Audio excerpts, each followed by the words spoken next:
In this video, we'll go back to Photoshop and begin painting some more details into the head of our creature.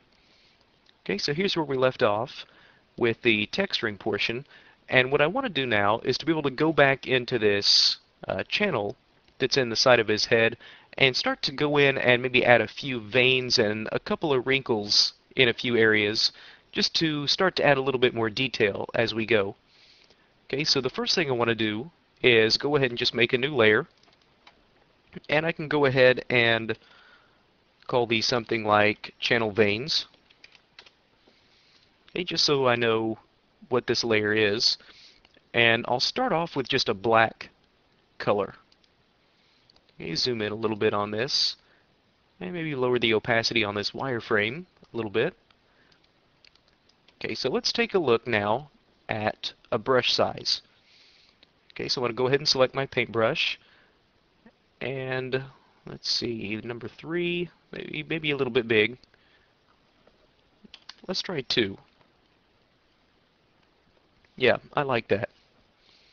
Okay, and again, I'm using a Wacom tablet, so I can come in and use real light pressure to get a real small stroke, press a little harder to get a harder stroke, and then let off to sort of taper this out. It makes it really easy and really quick to come in and just do little veins, just a couple of lines here and there.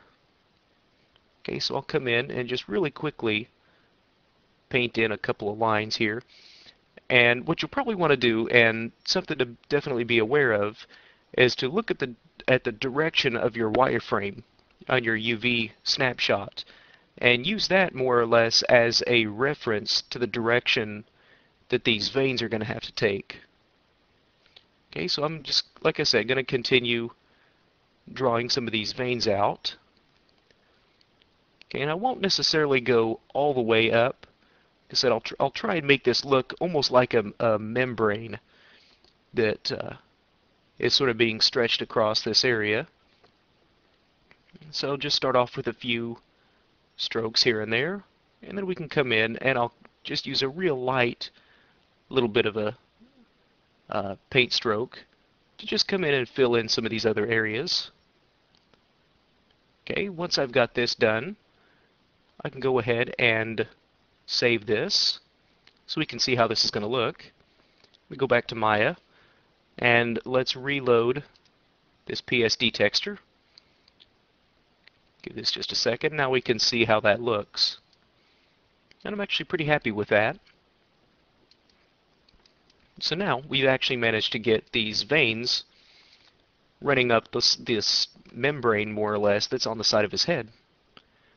Okay, so in the next video, we'll start to focus on adding some secondary tones to this skin to really give it a lot more depth, because it's definitely still lacking in color and just variation.